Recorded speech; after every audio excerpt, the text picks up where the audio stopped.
the Global Energy Leaders Podcast, episode 71. Welcome to the Global Energy Leaders Podcast, powered by R Squared Global.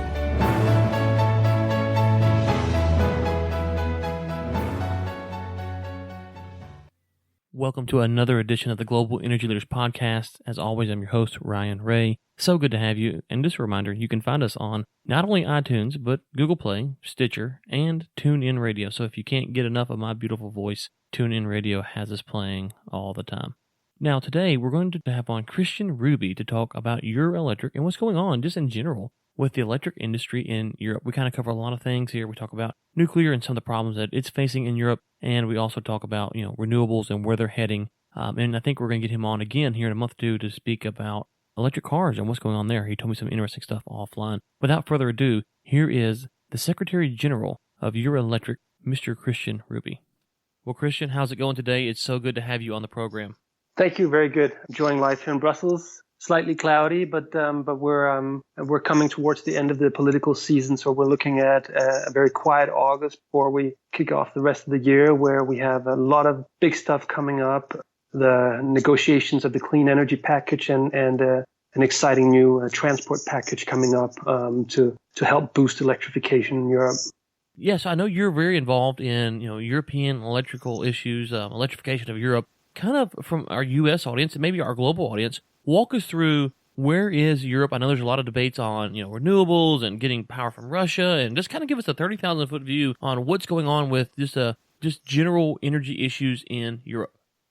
Well, I think if you take the helicopter view, what's really happening in Europe is that Europe is moving on with its energy transition, meaning it's a transition from conventional energy systems towards a more sustainable, mainly renewable, but in any case, a decarbonized energy system. Evidently, that's a long process because we come from a fully conventional system not so many years ago. And it's a big, let's say, challenge. It's a big task to reorient and refocus the energy system to a decarbonized one. But basically, Europe is moving along at a very steady pace here.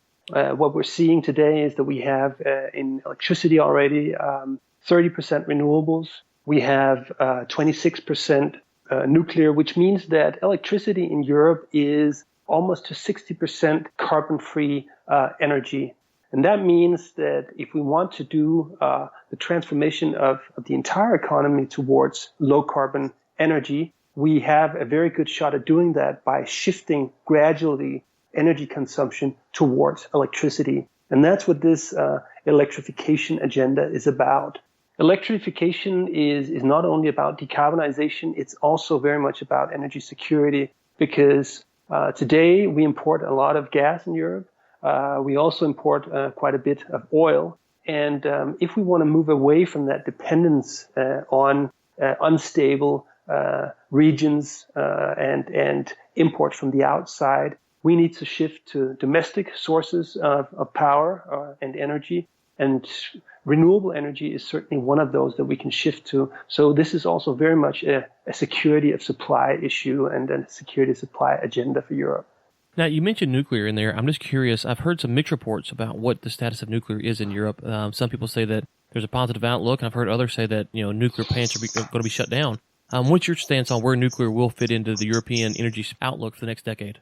Well, as I said, today we have a very significant chunk of our electricity coming from nuclear, and that chunk is also a low carbon or non-carbon chunk, which is extremely important when we look at the climate challenge we're facing in Europe and internationally.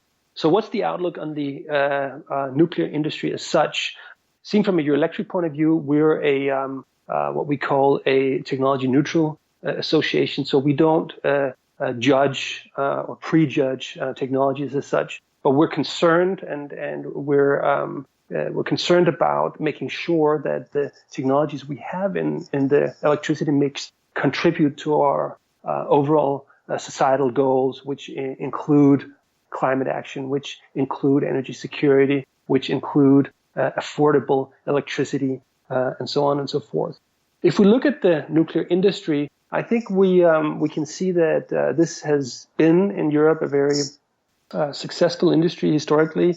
We have more than 150 nuclear power stations in Europe, and they contribute quite significantly to our electricity supply. What we also see is that that the industry is facing some challenges of different kinds. One is that if we look at cost trends, renewables are becoming cheaper and cheaper at a very, very steady pace, whereas nuclear is looking at a consolidating industry and seeing a lot of delay on big projects, which means higher costs and which means challenges when it comes to cost competitiveness for nuclear. Another challenge the industry is looking at is that we're seeing fewer suppliers in the market.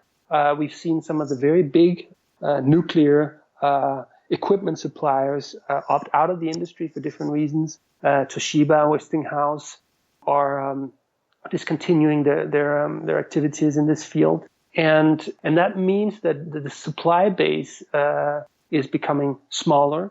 And that also means less competition, which is, of course, worrying if you're looking at competitive and affordable replacement of various types of nuclear equipment. A third challenge we're seeing, I think to be fair, is that nuclear does have some very significant public acceptance issues in Europe. This follows, of course, Fukushima, but also more domestic issues. We're seeing an aging fleet of nuclear plants in Europe, and I think it is becoming an increasingly serious issue for nuclear that in many countries there's a public acceptance issue.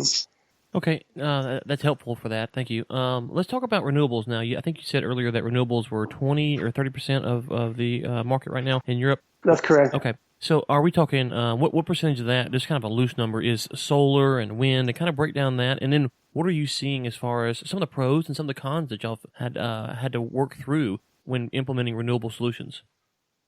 So in let's say in very general figures, let's say rule of thumb figures, we have around 10% wind when we look at electricity consumption. And by the way, the 30% are of the electricity mix. Okay. And electricity covers around 20% of the overall energy consumption in society. So you still have energy consumption, of course, from industry. You have energy consumption from transport, and you have it also from the heating sector. So electricity covers around 20% of the total. Now, of those, we have 30% renewables. Hydropower, so hydro dams, hydroelectricity, cover around 13% of that. Then we have 10% wind, and I would estimate around 5% solar, and the rest is shared amongst various different sources. In wind, are most of these wind farms at sea, and you're bringing the energy in, or do you have large wind farms on shore as well? So the big majority of wind in Europe is decentralized onshore wind. So the history of wind power in Europe is that this grew from being very small decentralized installations with very small turbine sizes back in the 80s, then growing steadily into a more, let's say, reliable, bigger machines in the 90s, and becoming big scale energy in the 2000s. So recently we've added to the mix in Europe also the offshore industry, which has really taken off massively over, I would say, the last 5 to 7 years. And I think this has been an almost unbelievable success story, how fast this has gone and how fast the costs have come down. I was the chief policy officer, so the political director of WindEurope, the industry body for wind energy, before I joined EUREELECTRIC. And I remember when we did a huge offshore wind event back in 2015, just around the time when I joined that association. Now, so that's just more than 2 years ago. Back then, we were saying, okay, by 2020, this industry, with a humongous effort, can bring down costs of offshore wind to 100 euros per megawatt hour. Today, we're seeing projects being implemented at 60, 70 euros, 80 euros. So the industry has really outpaced itself and really, let's say, over-delivered on its own commitments on cost reductions to an almost incredible extent. So this is really interesting. And going forward, I think there's a lot of potential in the offshore business because essentially even wind has public acceptance issues. When you get a big turbine in your backyard, you're going to say, no, I don't want that. And you face you face the same issues as with other generation technologies. You don't have that at sea, and that's why offshore wind is very attractive. In that sense, also it's very attractive because you get economies of scale to a completely different extent. The biggest offshore projects today in Europe are around 1,200 megawatts. That is really a huge project. That's as big as the nuclear units go, and that's comparable to a major coal power plant. Now, early on, you mentioned decarbonization. When I hear decarbonization, I have some thoughts on what that might mean. What do you mean when you say decarbonization? Are you talking about but just for transitioning from fossil fuels to more renewables? Or are you talking about taxing, or what all is included when you say decarbonization? Well, decarbonization generally describes the process of making sure that running our economy in general is not associated with emissions of CO2 and other greenhouse gases. That's what decarbonization means.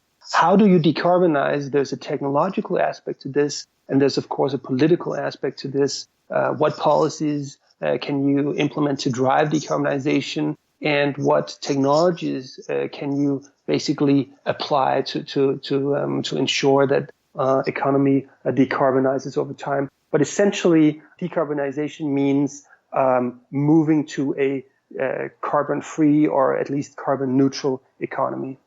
And I'm assuming now, I'm just going to take a stab in the dark here, but I'm assuming a lot of this, at least from a European standpoint, is coming from the Paris Treaty.